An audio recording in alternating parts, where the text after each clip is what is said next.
Come and dream with me.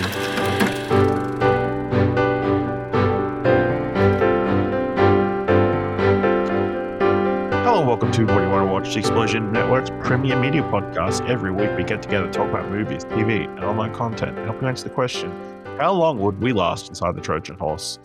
For me, barely minutes. I'm your host, Asher Hobley. Join me today, Dylan Blight. Would you be down the bottom? I think I would end up down the bottom and I would just be squished or, drown. Or I would just be, no, I'm out and just open the hatch, get out early. That's take why my chances. Hope that they haven't found the horse yet. How? I guess my question is, how do they close it without anybody outside knowing? You have the handle on the inside and you pull it in. I guess that's a good point. Because it was on its side, I guess. Yeah. So that would have been okay. Yeah. How long do you reckon you'd last inside? Maybe 36, 48 hours. Yeah. Yeah. You could live with the dying people in this pool of urine. I'm not saying I could live with it. I just feel like I would last that long before I would go insane or die. I feel like that would be my breaking point. That would be your breaking point, yeah. Yeah. I don't want to, All right, on today's episode, we'll be talking about what's in a watch history going as a film news, giving thumbs to trailers, and giving you this week's top 3. Of course, the big movie release of the week was Christopher Nolan's latest film, The Odyssey. We have already got a spoiler cast up on this podcast feed, featuring the sounds of Melbourne Airport, because Dylan traveled all the way to Melbourne to watch this film, 70mm IMAX, first showing. Dylan, what, for people who don't want to listen to Spoilercast, what did you think of The Odyssey? I'll just say also, the audio for that seemed to come out fine. Yeah, it came out pretty good. Out pretty good, I think. So with the noise reduction and then the PA didn't come through as much. No, as we thought it would. So yeah, yes. I listened to the audio recording without any noise reduction on it, and I was like, it's listenable, but it's not good. And then with the noise reduction on, I was like, that's fine. So a good use of AI. Yeah, good use of AI. AI noise reduction isn't. I mean, that's the same as generative AI. Generative AI. Let's, it's the same. But AI. It is taking a job away from somebody who could fine tune the sound. I mean, the way I used to do it in my program, technically, it's highlighting a section and picking that as the source, like background, and then just the program is using then AI, we didn't call it AI, but it's programming AI, right? So anyway, obviously Odyssey's fantastic. It's a sensational epic on the big screen. It is it's the OG hero's journey. It's got it's big on every scale. It's this huge story full of all these big names and characters. It runs 3 hours but doesn't feel like it because it's just always just chopping along at this great pace. And yeah, it's exactly what Nolan sets out to make, which is these movies that are designed to see on big screens and cinema experience and that whole thing. So it's exactly what I love to see, and very glad that I got to watch it the way I did. I'm going to try and rewatch it, maybe give it another couple of weeks and go rewatch it again one more time while it's still in the cinema, just at the local village instead of IMAX 70mm. But very glad I got to see it that way. Feels like a eventful period in cinema history that I got to be a part of, Well, you would assume it's only going to be a limited thing that people will ever get to experience, Yeah. Well, it's like multiple things. It's like I was there, first screening there, that's cool. But it's also like, years to come, if there's other movies that are made entirely in IMAX, it's got that nice thing of being like, I watched the first ever fully filmed in IMAX movie. And watched it as it was intended. Yeah. So That's nice. Add to my belt. Yeah, I really enjoyed the film as well. I think it's not flawless by any means. Also, I should point out, Dylan, you had a review up on the website, gave it a 9 out of 10. Go check out that review. Yeah, I think there are slight nitpicks and that kind of thing you could have. But I think that he's done an incredible job of like telling this, ancient story and kind of making it feel modern. The reveal as to the message behind his version of the Odyssey, I think, is incredibly relevant to the modern day, and how you're able to pull that from a 3,000 plus year old story, I think is very impressive.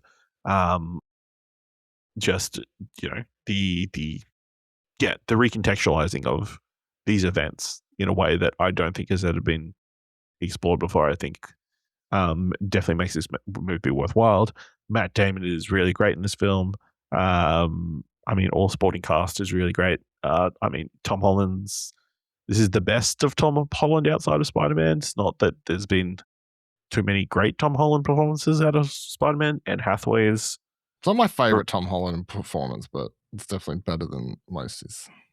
What would you put above it of his non-Spider-Man performances?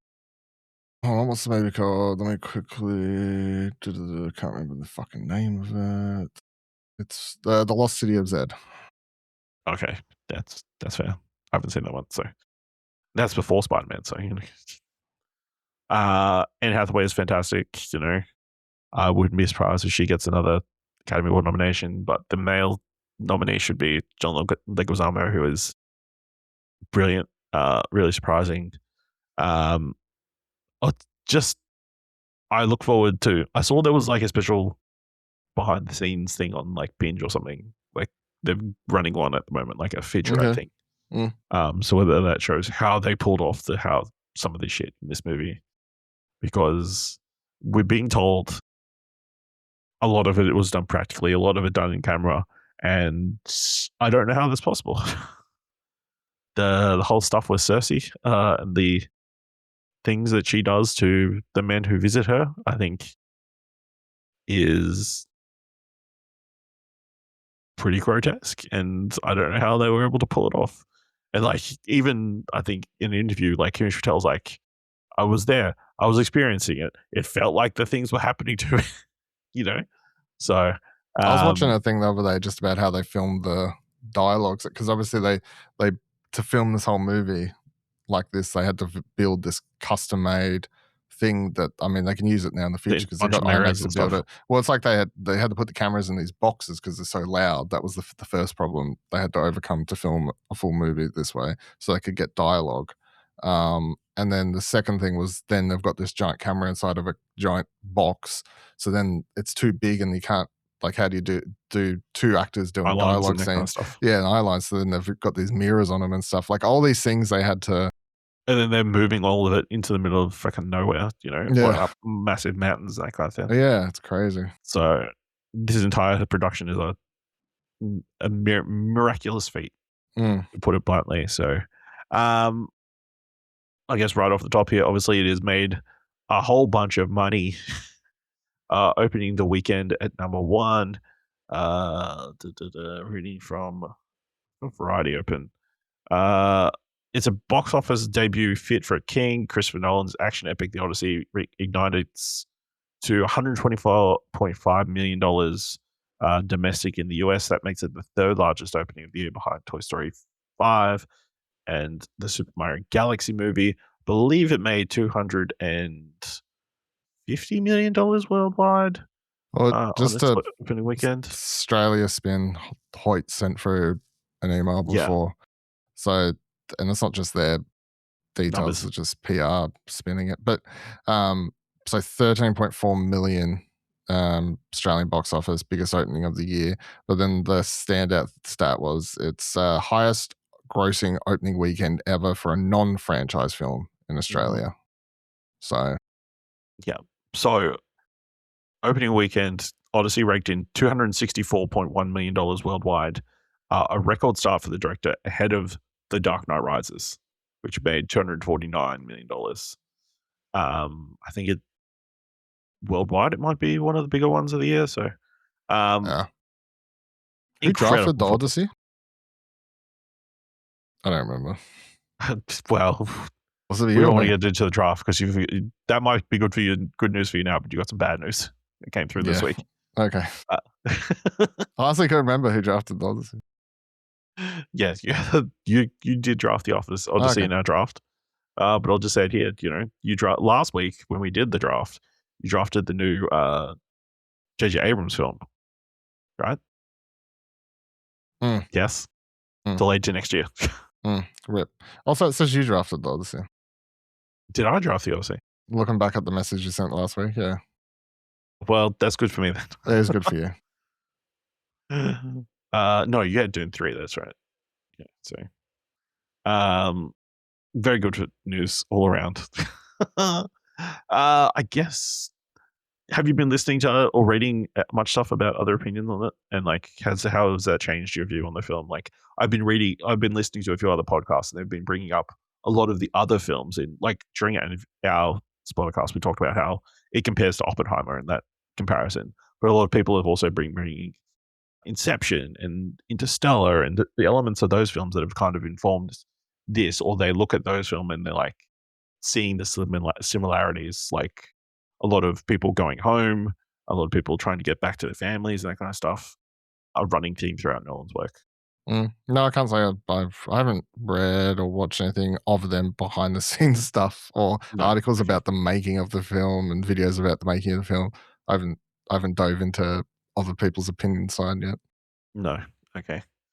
But yeah, I find that all that discussion quite interesting, and like, you know, it does add a extra context and stuff, like into understanding, you know, Nolan as a director and the stories he enjoys telling and that kind of stuff. And to an extent, it feels like this is the movie he was like building his career to doing.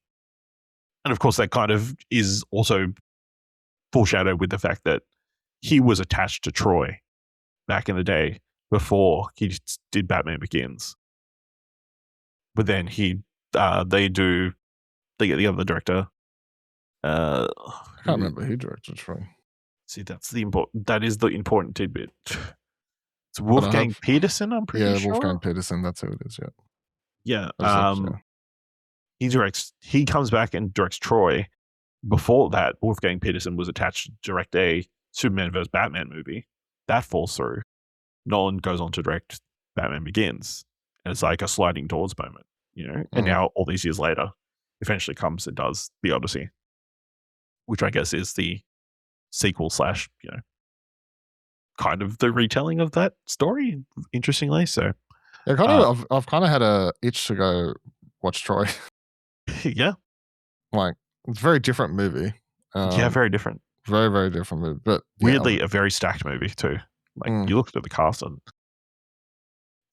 Google right now: Brad Pitt, Eric Bana, Diane Kruger, Orlando Bloom, Sean Bean, Rose Byrne, Brian Cox, Brendan Gleeson, Garrett Hedlund, you know, all have been stars in their own movies. So I remember liking it back in the day, but I don't think I've watched it since maybe a couple of years after it came out. I watched it on DVD at some point, but yeah, same. So it has been a while.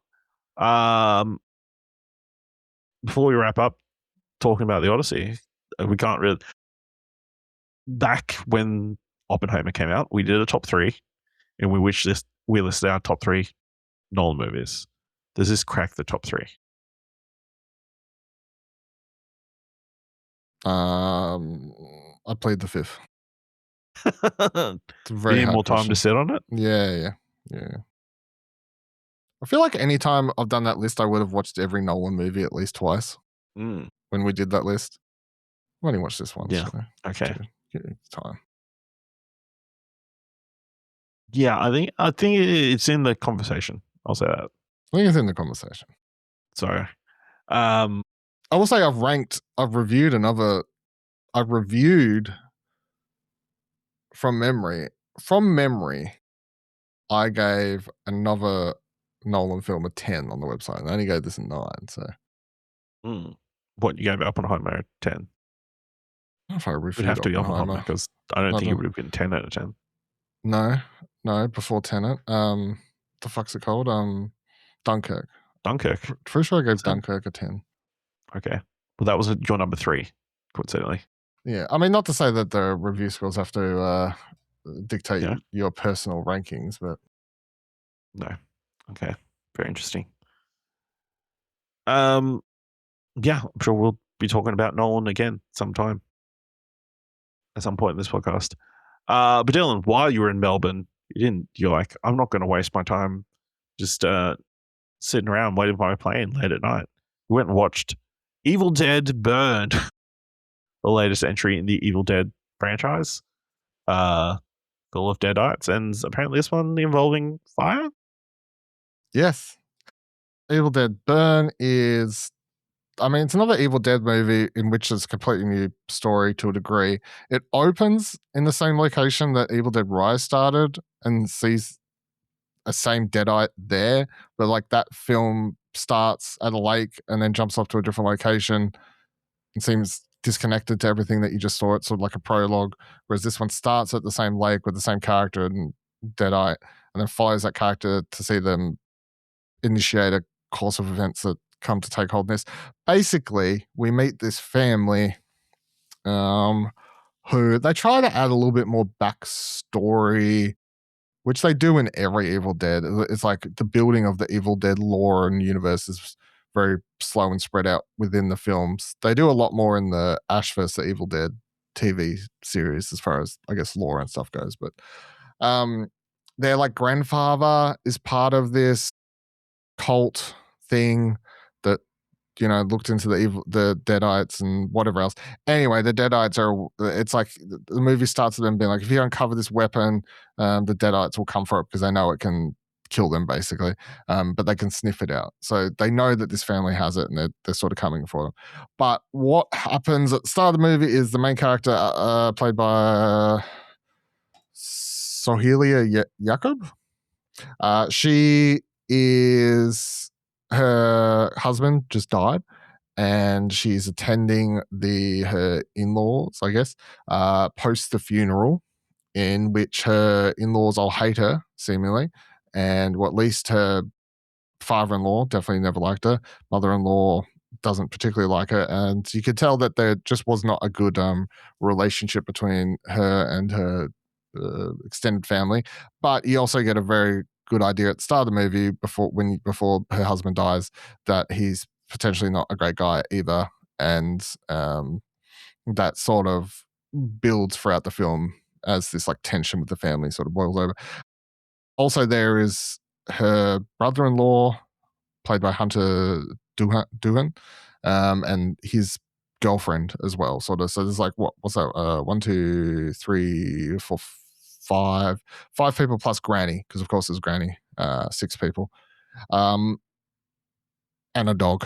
So 7 people in a house, or 6 people and an animal in this house, and then it sort of all takes place there slowly. Of course, people, one person becomes Deadeye and then begins trying to kill everyone else, and chaos ensues as in horrible ways people begin to die and all sorts of nasty things happening. This one is a weird one a little bit to me because it has some nastier stuff in it than Evil Dead Rise, of which some of it you see teased in the trailer, including someone falling on top of a bunch of utensils in a dishwasher. That will make you never want to put forks and knives pointy side up in a dishwasher ever again, in fear of how that scene plays out. It's got a lot of nastier stuff in it than I think Rise, but unlike Rise, this one tries to inject some humor into it, like the original trilogy did, because they injected a fair bit of humor amongst the horror, and that's like Sam Raimi's thing, was sort of, comedy and horror hand in hand, a little bit. So this one has, and it generally has some funny moments, mostly thanks to the Granny character, who doesn't most of the time have no idea what's going on. And there's like a scene where there's like Deadites trying to torture whichever character, and then Granny yells upstairs and Deadite runs upstairs. She's like, "No, take the money from under my mattress and leave now." And the Deadite's like, "Oh, you poor thing," or whatever. And there's like a scene where someone's getting chased and brutally beat up downstairs, and then the scene just hard cuts to Granny on that like little escalator thing they put on stairs so she can get up them. It's like all this chaos is going upstairs, and it quickly cuts to her like going on. So it tries to inject some comedy into it, which I sort of appreciated. I think that I don't know. The most interesting stuff in it is how it like builds upon the family dynamic and the what do you want to the sort of tortured past that this unresolved conflict that this woman has with her in-laws is probably the most interesting part. But overall, I didn't find it as interesting or as Rise. Like, it was still fun, but I don't think it was as good as the previous one. Okay. Then you've also watched a film called Mansarra? Yes, I think it's actually called like two different names, and I keep getting confused about which one I'm supposed to call it. Maybe it's like it's Jari or Mansarra. Basically, it's a Nepalese film about it's like 90s growing up in this community, and this girl sort of separates from her husband, and it's like traditional thing of which she then ends up someone else, and it's like follows. It's a lot of traditional sort of wedding cultural stuff. I found it interesting, although there is always the constant element of just like by the end of the movie, I really did not like the main guy because of the bad stuff he's done, and then the movie wants you to sort of forgive him because he starts doing good stuff, and I just really didn't really like him. It's just thing, but overall, it's very well shot. I think the cinematography was very good. There's some like nighttime scenes that are shot really well with the use of like on-set actual lighting, like candles and stuff like that, makes it for some very scenic on-set locations. The music's really good. Performances were generally very good as well. It just I didn't particularly like the main character. Was my thing, but I enjoyed it. Yeah. All right, Dylan, you can kick your feet up, take a break, because it's time to talk about. I'm going to be talking about some anime. And kicking things off, I'm going to talk about The Ghost in the Shell, the new adaptation of The Ghost in the Shell. Everybody is at least familiar with the 1995 film. This one is a retelling, more in line with the actual the manga that the story is based on. It's done by Science Saru, who people would know from. They did what was it? Scott Pilgrim Takes Off, but they also did recently something reasonably big. But they've done Space Dandy. They're the team behind Dan Dan Dan. It's probably the biggest, most recent project that a lot of people would know. So yeah, obviously it is set in it's set in 2029, but it's like set in a futuristic world in which vast networks have been created and cybernetics are becoming a big thing between people. A character called Makoto Kazunagi sets about getting a special task force set up to like tackle people who perform crimes with technology and that kind of stuff. And the first two episodes are kind of about setting up that task force, and then kind of being set up to the initial mission and that kind of stuff. This show is very dense. It does not hold your hand anyway. There is a lot of information being chucked at you at a very fast pace, especially when you're wanting to read it in English. Because there is like some really fast text at the start of the first episode that goes by very fast, at least in the translation, like in the captioning, that to the extent where I needed to pause it several times so I could just read it, because it was only up for maybe a few seconds, and apparently I can't read that fast. But yeah, it just drops you kind of into this world, and you have to like catch up with as quickly as possible and that kind of stuff. But first episode, rather action heavy. giving you like a taste of like what action stuff you could expect from the series. Second episode, a little bit more setting things up, maybe a little bit more comedy, a little more character moments, that kind of stuff.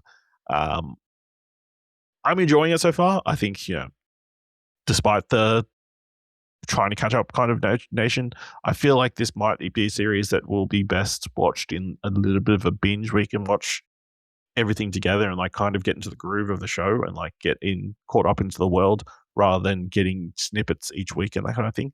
I'm enjoying the animation style, which I hear is close to the anime, but like to the manga, and looks very different to like the serious, like, this. I don't know how to describe the Ghost in the Shell animation, like hard boiled, like just the tone is a lot more serious in that film. This one is a little bit more. It's like a cop drama, like a cop, hard boiled cop feel to it, kind of. But it also like feels much more serious. This one has a little bit more of a cartoony look about it, I guess is like maybe the most basic way of describing it. There's a lot more round edges and that kind of stuff about the characters, and it feels like it's pulled from a manga page, more so than the Ghost in the Shell, which obviously was like revolutionary, like stand out at the time. I think this feels more like a manga. Ghost in the Shell 1995 feels like a Western comic book, like a Rob Liefeld comic book, I think. So I think that might be the easiest. In my mind, that's the way to explain it. But I've been liking the 2 episodes so far. The music's really great. Animation's really good. So, and I'm watching the dub, and the dub is really well voice acted and everything. So, the Ghost in the Shell releasing weekly on Prime Video. So, if you want to watch it, go there. Also, I've been watching a new anime called Daemons of the Shadow Realm. So this is based on a manga of the same name, but it's written and illustrated by Hiromu Arakawa, who is the creator of Full Metal Alchemist. So this is their like next big like manga that they've done since that, and it follows 2 twins, well, a set of twins who were born in like a supernatural-esque world where there are demon creatures who come in pairs, and they serve a master. They are raised in this like hidden village, I guess, in the middle of Japan. Like they've got like a secret barrier that like blocks anybody from coming in and that kind of stuff. And in the opening episode, the village is attacked, and someone is looking to get Yuru, who is the twins are like specially born. They called the twins who are born between day and night, or the twins who were born in sunder of day and night. So like prophesized children who are destined to have special abilities. And over the course of the several episodes, like the world kind of expands. I'm also enjoying this very much. I think it's a lot of fun. Yuru is interesting in that because he is from this like secluded village, they're like very much still in the, I don't know, I want to say dark ages, but it's not that. Like they're very remote. It's like he's grown up into an Amish village, and now that he's left the village, he's growing out into modern Tokyo. And there's a lot of funny jokes about them dealing with the transformations of the modern world and that kind of stuff. He gets his own daemons called Left and Right, who have also been like sealed away for like hundreds of years. So they get to see what the world looks like and that kind of stuff.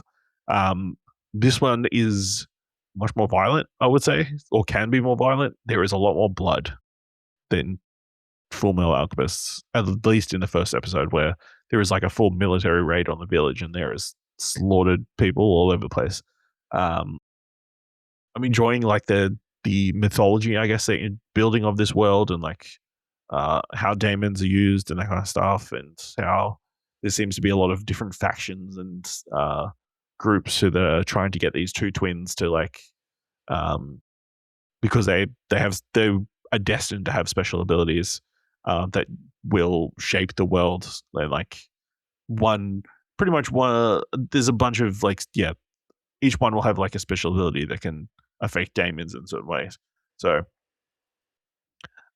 Yeah, I'm really enjoying this one. I've watched it on Crunchyroll, but I believe like a bunch of episodes have dropped both on Disney Plus and Netflix. So you can check that one out. And then I've also, over the last couple of months, finally gotten to finish the first 2 seasons of Frieren Beyond Journey's End, which is a, I don't know, fantasy show set, it's set in a fantasy world. It focuses around a character called Frieren, who is a centuries-year-old elf in a mythical world. She was part of the I don't know, hero party, that's what they call it, that took out the Demon King. But now 100 years have passed, and because obviously she's an elf, like they live off for centuries. So all her friends that were in the hero party have passed away, and she is now kind of like journeying again with the proteges of 2 of the hero party that she used to work with, and they are now like setting across the country to like what was it? Interestingly, this is despite being a fantasy show in nature, it feels very slice of life, and that it's very slow paced. They kind of go about a different Karen's favorite. Yeah, absolutely.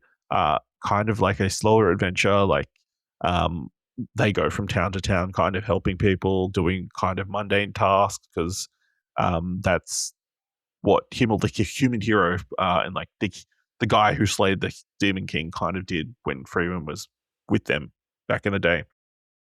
So there's a lot of flashbacks to her time with the party of heroes and just the relationship we have with those characters, and kind of there is the exploration of a character who doesn't naturally make a lot of connections with people because they'll live for hundreds of years, and all the people that they know will eventually grow old and die. So there's that element. She's a mage, so she loves to collect tomes of like really weird spells and that kind of stuff. And over the series, you learn why that's like a quirk that she's become part of her personality.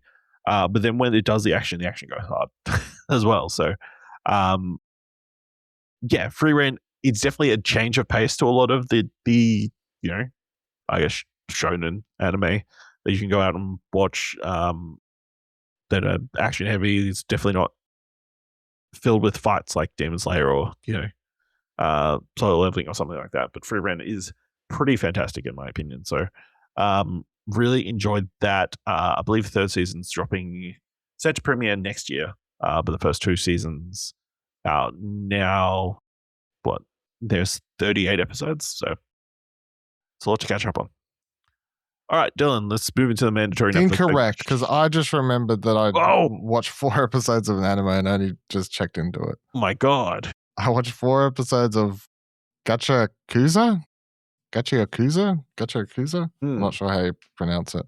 Anyway. Yes, it is difficult to pronounce. Yes. It's one of those shows that, why don't they say the name in the... They have not said the name in the show thus far. Have you watched this? I believe I watched this. This is the trash. This is the trash show. Yes, trash show. The trash show. So you have watched it. Human trash, yes. Human trash. I'm enjoying it 4 episodes in. But yeah, I mean, it's, a guy is framed for his father's death, and it's like the ultra capitalistic world up the top, and they've literally it's very metaphorical, isn't it? They literally just throw their trash down, and then you got the people living in the slums below while the ultra rich roll at the top. And then somehow people have, I don't know, items that now enable them to power up, and his is his gloves, and another dude has this thing. But I mean, I was sort of like intrigued in the first episode because I was like, oh yeah, look at this capitalistic nonsense pig shit. I was like sort of in with the subtext of the show, and then I've been enjoying the characters that have gone along. I mean, there's also been some funny moments, including in I think it's the 2nd episode where he meets the dude who's supposed to help him, and then he ends up fighting with a poo stick. That was quite funny. And then when they got a whole bunch of these people they call cleaners that are going out to help in this world. I'm intrigued so far because I just think that it's got some good, typical anime fight animation and stuff like that. But the story of it's very like capitalist with the sort of structured and stuff. So I'm enjoying that. I think the look of that show is so different to everything else as well. It just doesn't look like anything else. Mm. Just the coloring and all that kind of stuff. So Yeah, well, the whole world's very it's harsh. very harsh. Yeah, harsh would be a good word. Yeah. Yeah. So I need to catch up on that one. So yeah. All right. I'm excited that you could chime in on Thank talking you. about some I'm anime. glad he was like anime. I was like, hold on, have I checked into? And I looked. I was like, I haven't. I'm like, no, wait on. I've watched 4 episodes in the last couple of weeks. Yeah. Okay. Every now and then, sometimes I'm like, you know what?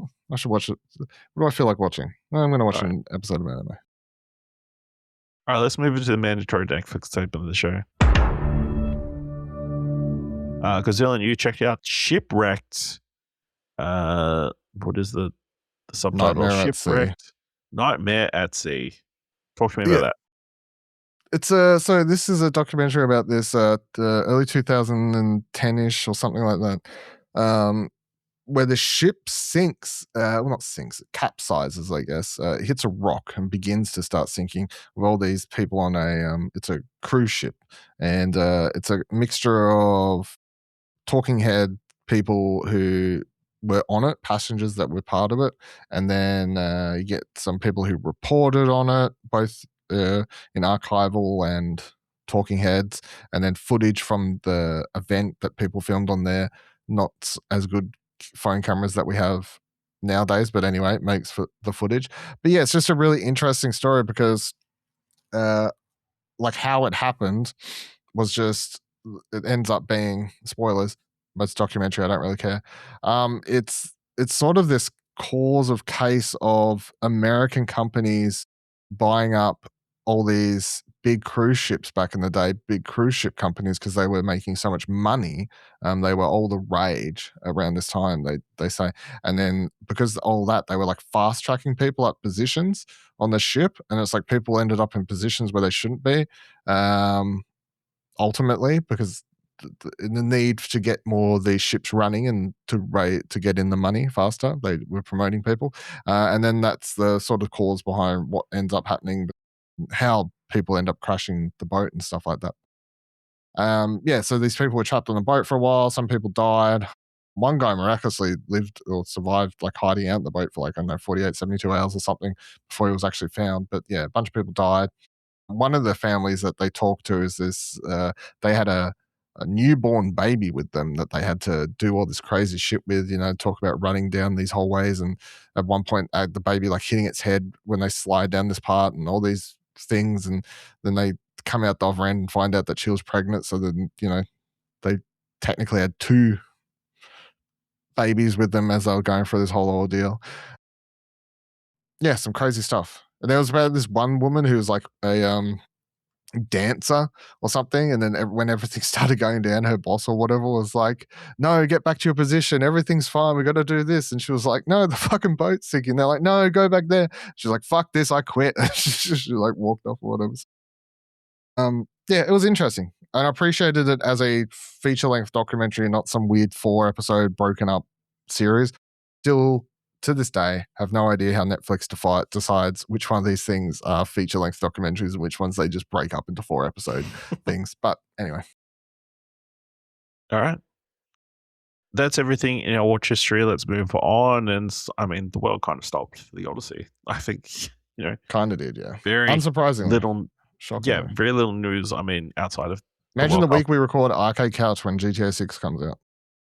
Yeah, absolutely. I mean, other than the before mentioned delays of J.J. Abrams' film to next year, and the Batman Part 2 got moved,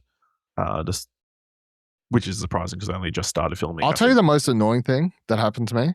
So when I was doing my picks for that, I was picking either between the J.J. Abrams film or Behemoth as 2 things that are, and 2 things that didn't have release. No, but 2 things that did not have release dates at the time. 2 things I knew had been shot to a degree. Yeah. And I believe we're both in post-production as far as any notes I could find. And I decided to go with the J.J. Abrams thing because I thought that would draw more money. I was flipping a coin going, well, I don't know if either of these things actually are coming out this year or not. Both are supposedly 2026. And if one of them does come out, the J.J. Abrams ones is more likely to make money at the box office. I'll go with that. So then that gets fucking delayed and a Behemoth trailer comes out. So annoyed. That looks pretty good. Little teaser. But every week there's a whole bunch of film news around different casting or new projects being announced or things being acquired. We like to cover this in a segment called Would You Want to Invest, where I give Dylan a bunch of details about different projects. And you tell me if he would fully invest, partially invest, or not invest based on any criteria he seems fit. And then history will be the judge if he's right or wrong. Dylan, are you ready for this week's Would You Want to Invest? I'm always ready. Always ready. All right, kicking things off. If Chrome will let me. There we go. Sony Pictures Classics has just acquired North American, Southeast Asian, and worldwide airline rights to anticipated drama thriller Bunker, written and directed by Oscar winner Florian Zeller. The pick stars Javier Bardem, Penelope Cruz, Stephen Graham, Paul Dano, and Patrick Schwarzenegger. In Bunker, when an architect accepts a morally ambiguous project building a survivalist bunker for a tech billionaire, his wife begins to question their marriage after 17 years together. The film is described as a thriller that delves into the emotional moral challenges a couple faces amid the tensions of the world around them, exploring the fears, doubts, and dilemmas that define our era. Partial invest? Mildly intriguing. Lots of keywords, lots of buzzwords. But Keywords. Yeah. Would Javier Bardem and Penelope Cruz be one of the married couples that have been on screen the most recently? Possibly, but they're also a Hollywood, not Well, I guess, married couple that's a good one. So that's nice. That's true. But I feel like back in the earlier eras of Hollywood, like married couples would be on screen all the time. Yeah, but then they'll break up 2-3 years later. Fair point. Yeah, which they have not. 4-time Emmy nominee Liz Merriweather is set to pen the screenplay based on Britney Spears' memoir, The Woman in Me, which Wicked producer Mark Platt is producing and director John M. Chu is helming at Universal. The studio took rights to the novel with Platt and Chu back in August of 2024. Merriweather is penning the first draft of the script about the rise and fall and rise again of the Macomb, Mississippi native who would become a multi-platinum selling pop artist behind such hits as Baby One More Time, Toxic, and Oops, I Did It Again. Oops, I did it again. Full invest. Wow. I mean, I'm down for that. Yeah. Tell me the story of how you wrote Oops, I Did It Again. Well, Oops, I Did It Again. And then, the song came. And then, Oops, I Did It Again. Yeah. But yeah, John M. Chu being involved, that's crazy. Like, Wicked to Britney Spears. Like, wow. I mean, Wicked to Britney Spears does that up. There's no like a natural path. There is a cross. Choice. There is a cross of circles here somewhere. Independent animation studio Sycamore Studios has acquired exclusive animated motion picture rights to New York Times bestselling Patrick Green Investigator franchise. Investigators counts 5 million copies in print since its debut in 2020, known for its crime-fighting alligators. The investigators are Mango and Brash, 2 wisecracking alligators who work for SUIT, Special Undercover Investigations Team. Armed with their VEST, very important spy technology, they fight crime and protect their city from evildoers. I mean, full invest. So know nothing about it, but that sounds great. Yes. Sounds great. That seems like it'll be a fun animated movie.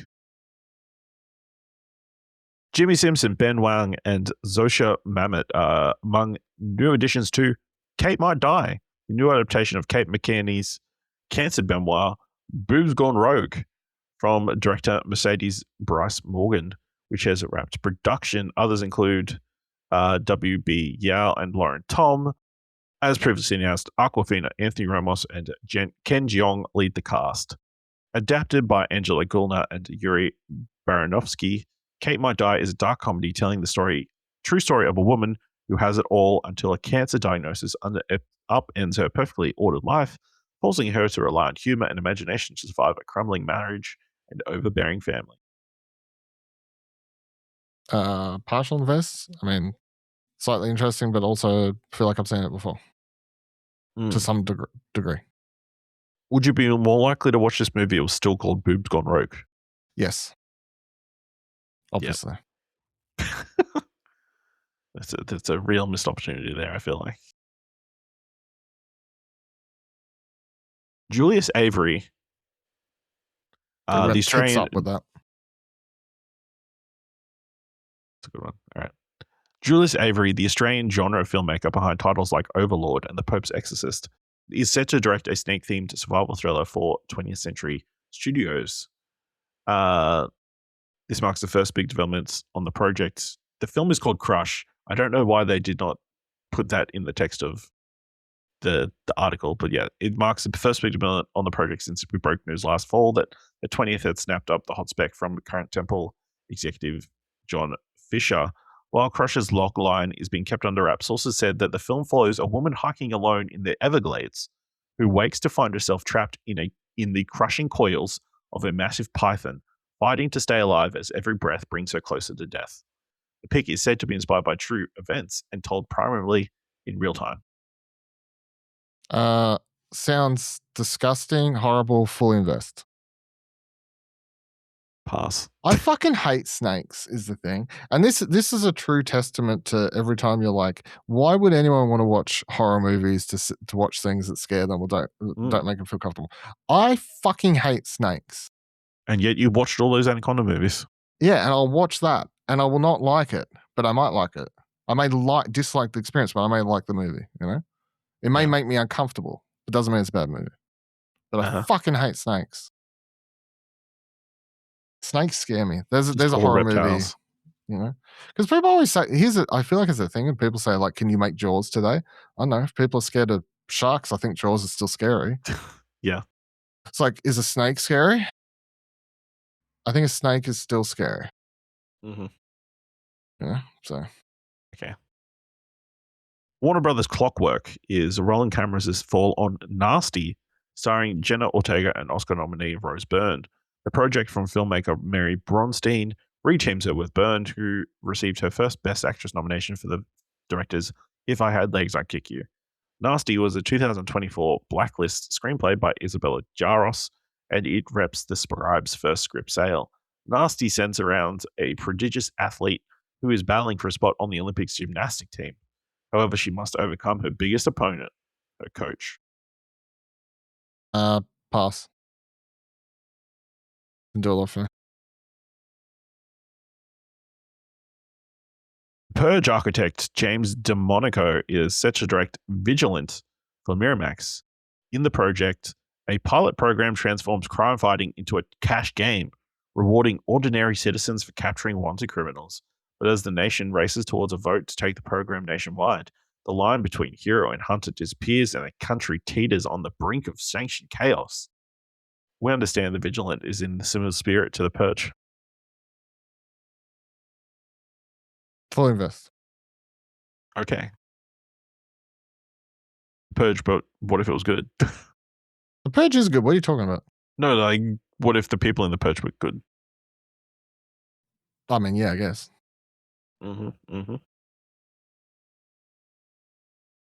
After Siren Head sold to Warner Brothers in a massive bidding war, another viral internet sensation from Trevor Henderson has found a home. In a preemptive deal, Sony's TriStar Pictures has swooped in to acquire feature film rights to Henderson's cartoon cat following. This sale marks the year's second feature deal for Henderson in as many weeks, following the 5-way bidding war for his Siren Head creature, which landed WB with Zach Krieger and Brian Duffield. Henderson is a respected creature designer whose work has received billions of views online and has found fresh interest from Hollywood in the wake of Kane Parkinson's Backrooms and Markiplier's Iron Lung.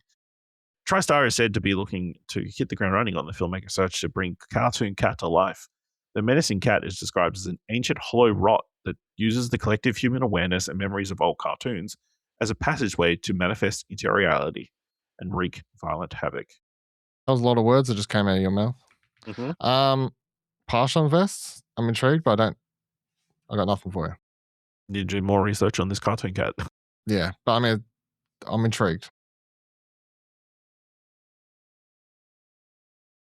Elle Fanning and Julianne Moore are set to star in Moonsong, A Life in 7 Verses, a new film from Rebecca Miller that will tell the story of famous children's author Margaret Wise Brown. This marks Miller's 9th film as a director, and she's also penning the script.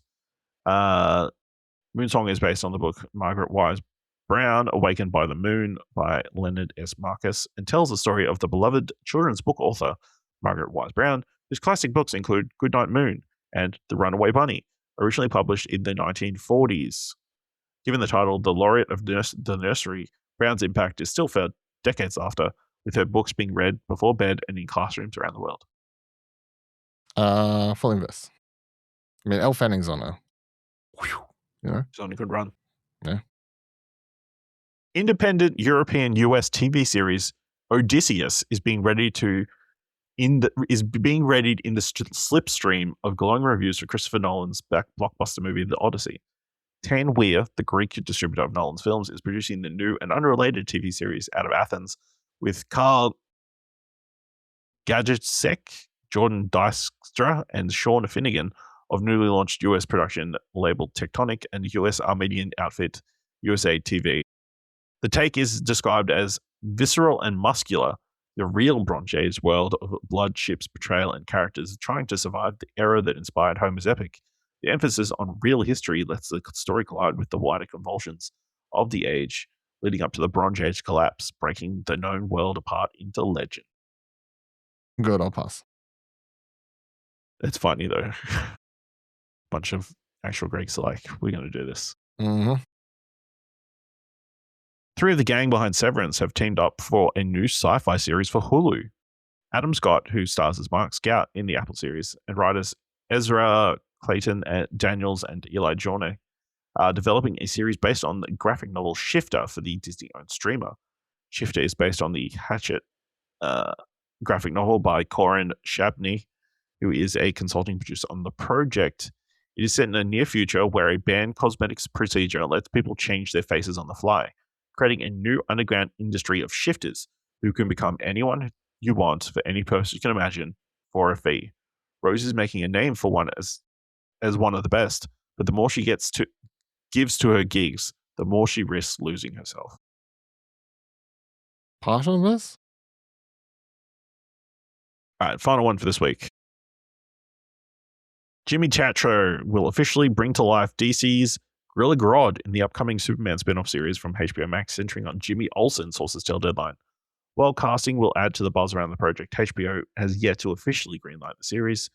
As Deadline reported last week, Tatro was in talks to join the DC universe as the hyper-intelligent telepathic ape who has sought to rule both the simian and human worlds though the Flash has frequently thwarted his plans. The spin-off is billed as being akin to a true crime docu-series with Jimmy Olsen from the Superman hosting. Season 1 will probably be centered around DC bad guy Gorilla Grodd, who often wrestles the Flash. Yep, full invest. I'm in. Can't wait. Sounds ridiculous.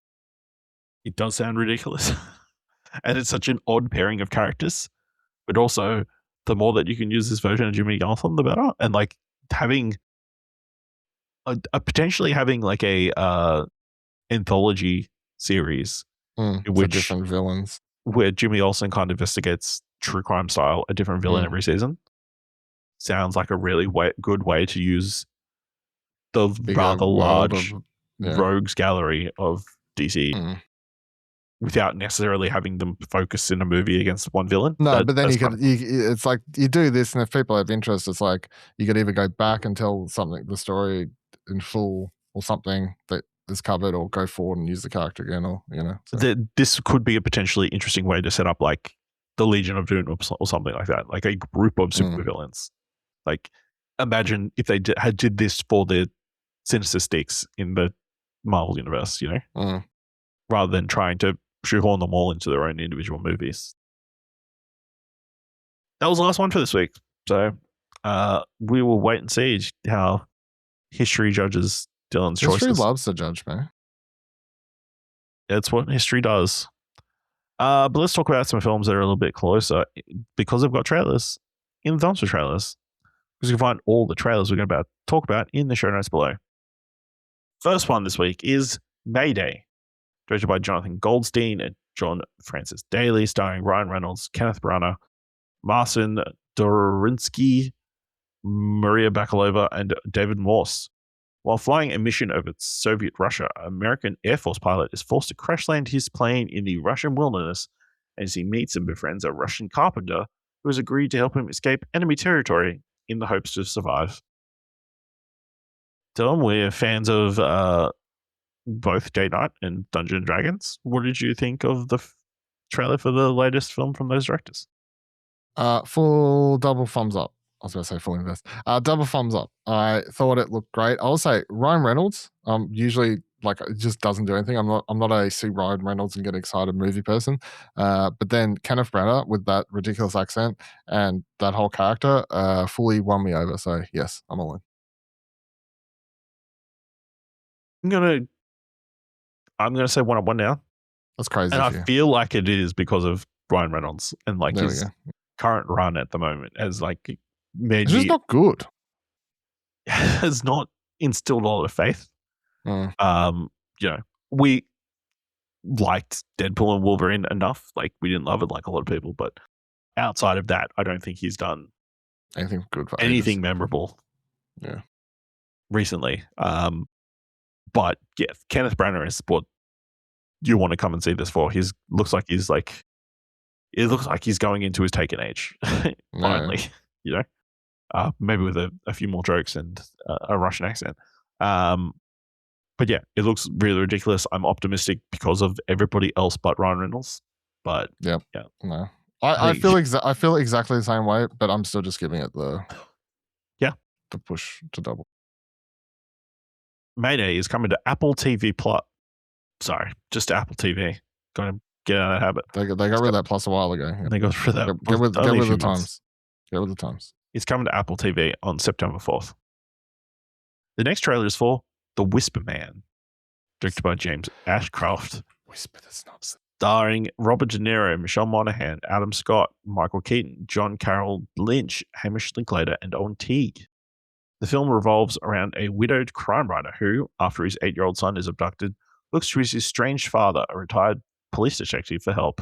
He then discovers a connection between his son's abduction and the decades-old case of a convicted serial killer known as the Whisper Man. So what do you think of the trailer for The Whisper Man? I'm going to give it 2 thumbs up. It's ASMR of horror movie. Yeah, it looks really good. Double thumbs up. Adam Scott is in his horror movie era, so that's a bit of fun. Still haven't had a chance to watch Hoko.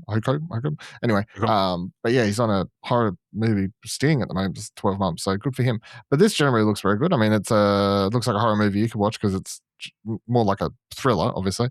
I think Wikipedia is calling it a crime thriller rather than a horror film, but it's definitely giving horror vibes with The Whisper Man. Well, my thing, I've had this. Would you believe I've had this? This is the 3rd time I've had this conversation in the last week with different people. You're about to be the 3rd. Thriller is a subgenre of horror, and everyone I've had this conversation with has tried to tell me it's not and its own thing. I just don't. Thriller to me is Dylan, a subgenre of horror. I think thriller is its own thing. No, these are all wrong. I think it is. All three. I don't think horror is. I don't think a thriller is a version of horror. I think thriller is a variant of action or drama. You know, I think something that's thrilling is not the same as something that's horrific. So, I think they are distinct.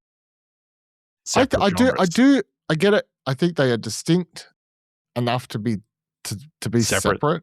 However, like different parts. I think they are 2 circles that overlap enough. Yeah, the Venn diagram. The Venn there diagram is a bit of overlap. Yeah, because to me, it's like a thriller's primary goal in the movie is to inject thrills, and they do that by building suspension, tension, and then whatever amongst this thing. Then horror is about making you fear something, I guess, or fearful element. Now, quite often they do it very similarly. Yeah. So I mean, yeah. Like anyway, the only difference is there's a fun payoff for a thriller, and in a horror movie, it's just someone getting killed. So usually, that is a fun payoff. Anyway, yeah, double thumbs up. Looks good. Great cast. I'll give 1 up, 1 down. I don't know. Yeah, just something about it. Just not, not 100% clicking. It's just very odd to see Robert De Niro in a movie like this. I think, Is it? Because I saw someone in the YouTube comments go, man, it's wild. Robert De Niro's doing a horror movie. I'm like, Robert De Niro's done a horror movie before or a thriller before.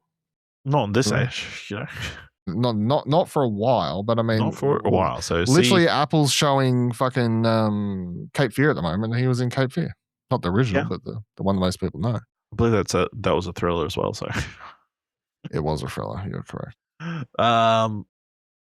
But yeah, looks interesting enough. It is coming to Netflix on the 28th of August. Next trailer is for I Play Rocky, directed by Peter Farrelly, starring Anthony Ippolito, Anna Sophia Robb, Toby Kebbell, PJ Byrne, Stephen James, Jay Duplass, Robert Morgan, a physical media pioneer, Tracy Letts, and Matt Dillon. Actor Sylvester Stallone writes the screenplay for Rocky, betting everything on himself to play the lead character against seemingly impossible odds. The result is the ultimate underdog story behind the ultimate underdog movie. Dylan, what do you think of the trailer for I Play Rocky? I'm going double thumbs up. There is this movie's riding a very thin line between being good or silly.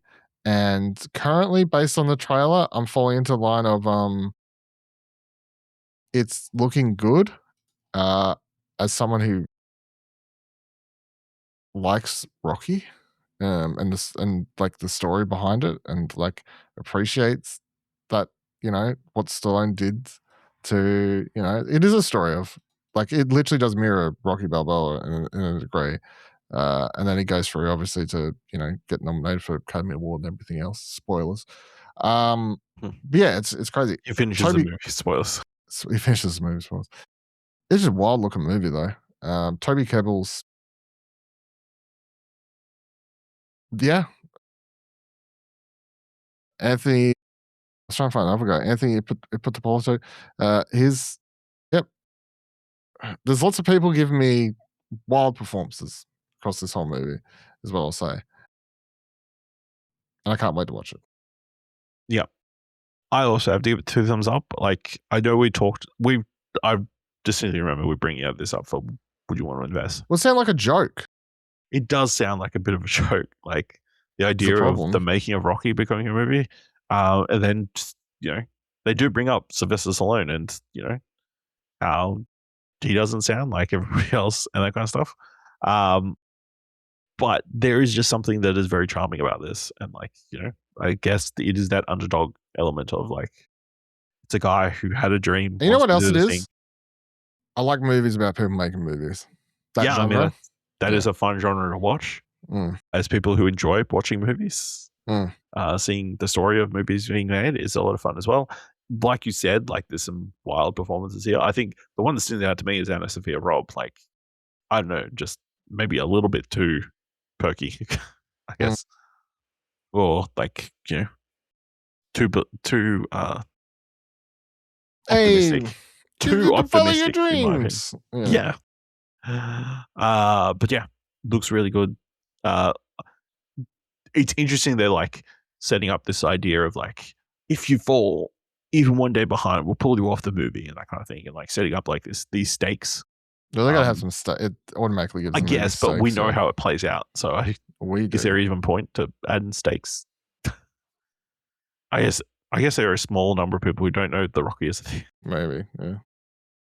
All right. I Play Rocky is released in the US on the 6th of November. It is coming to Australia on the 1st of January, 2027.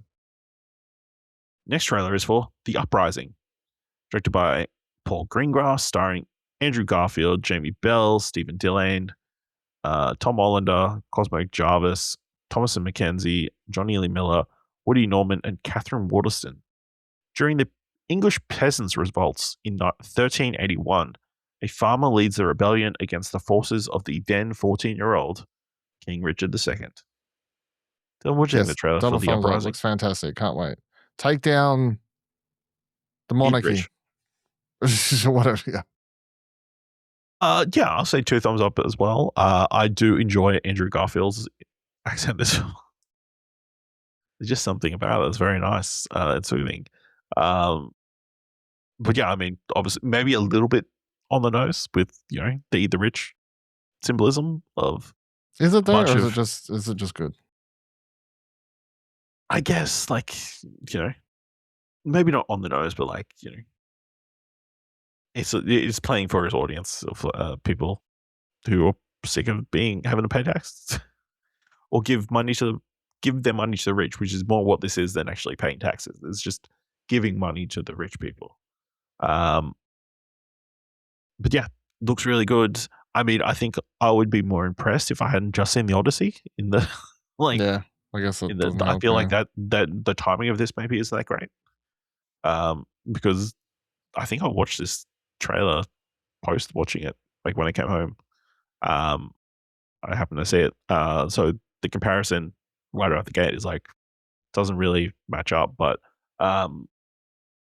yeah, it looks pretty good. Obviously it does have that Paul Greengrass kind of, moving camera and non-still action happening in the front and that kind of stuff. So interesting. The Uprising is coming to the US on September 11th, coming to Australia on the 22nd of October.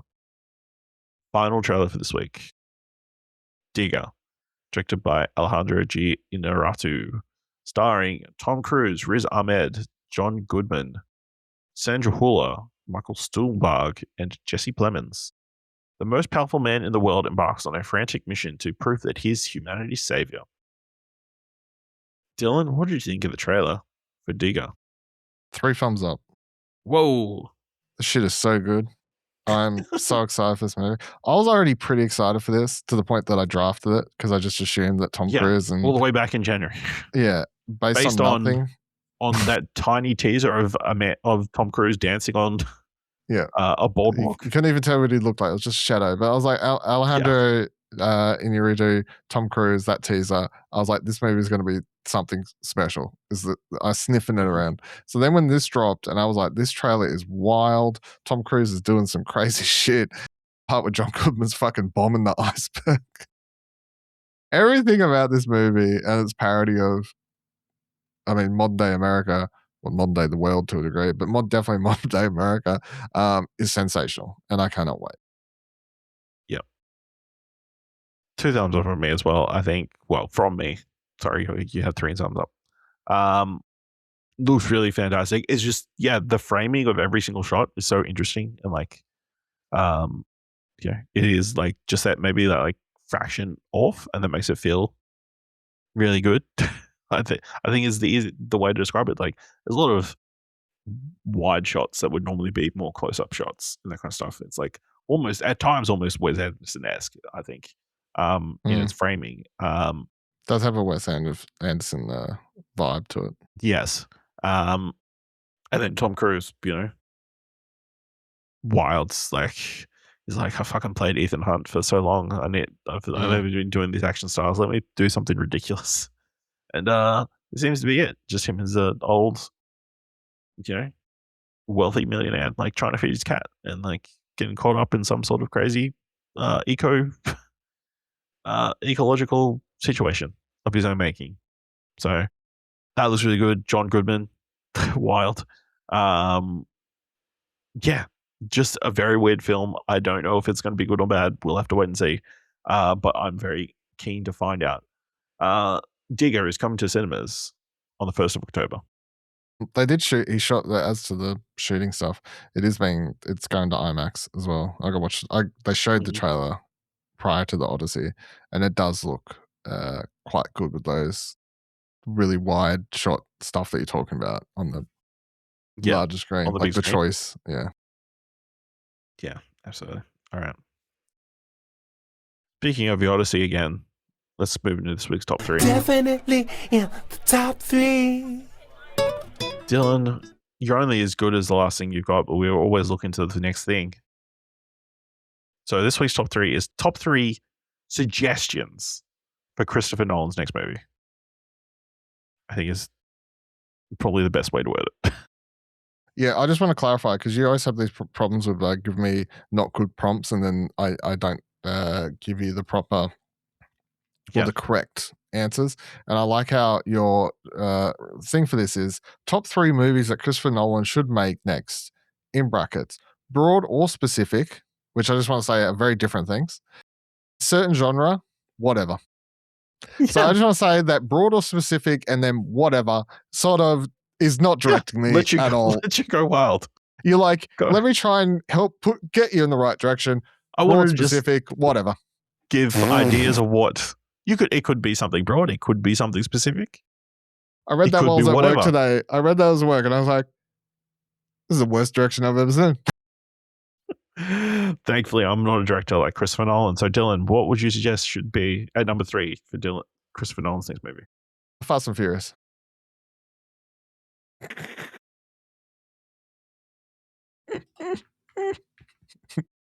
Let Vin Diesel make his version, and then I'll come in and just reboot the franchise. And Yeah. Look, we know he's a fan. And can you imagine how good a Christopher Nolan making Tokyo Drift 2? I'm fucking all about it. Yeah. It's not going to happen.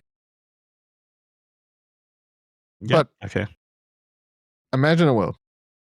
I mean, my number 3 is not far off because my number 3 is just a big, bold action movie. Like modern day, do something crazy. Show us what you can do with your massive IMAX cameras and like just make a cinematic spectacle. You know? Yeah.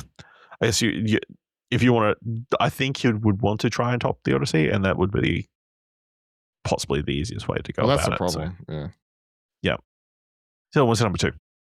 My number 2 is a musical on the big scale, all filmed in IMAX.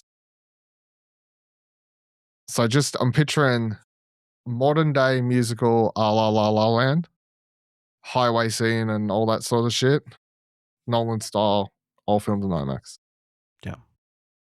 Someone's singing a song while rotating around a fucking tunnel and fighting someone or something. I don't know. Yeah. Very challenging with them only be able to shoot 3 minutes at a time, but just short songs. Yes. That was something I considered on my list. My number 2, just the horror movie. Obviously, it was long rumored prior to it being revealed. The Odyssey was then filmed that he was working on a vampire movie. The horrific shit that we see in the Odyssey, I think, points to him potentially being very good at that if he wanted to turn his hand at that. And maybe he obviously around this film he talked about backrooms and obsession, because people obviously talk about their success at the box office. So maybe he's inspired a horror movie from Christopher Nolan on this scale. I think would be interesting, and is obviously the audience for it. Yeah, so that would be my number 2. Dylan, what's your number 1? My number 1 is kind of the same, but I put it. I went a little bit more specific or whatever.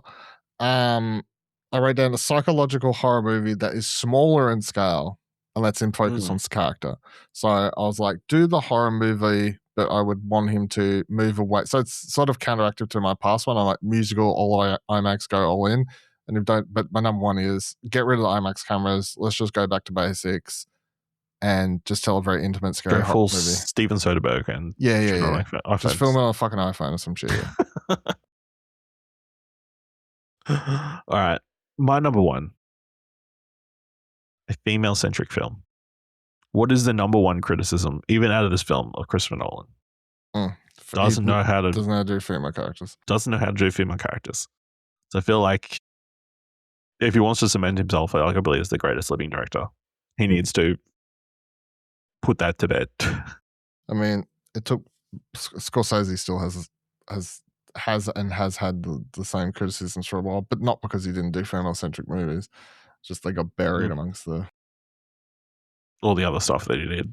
You know, so I don't think there's any issues with the characters in the Odyssey. I just feel like they're just not positioned in a way to be full dimensional, 3-dimensional characters, I guess, outside. I mean, Penelope's interesting, but outside of that, none of the other characters are there but to service the plot, So yeah, it could be some combination of those with a female actress in the lead, that would suffice. But yes, I'm sure Chris will listen because he is apparently going to take a next couple of years off to recover from making Odyssey. But the bug might bite him before, You never know. or he'll whip out his iPhone and start filming something. Yeah. All right, Dylan. This week, what do you want to watch? Fuck, I forgot. Hold on, I did have it open. Which goes to show there's not a lot of interest, so I had to sort of pull. So Penny Lane is Dead in cinemas, Australian film, comedy horror, I think.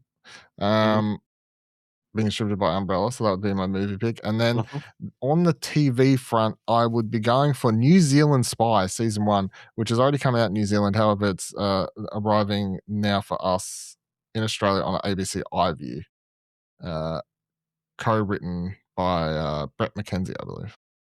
Oh, that sounds very interesting.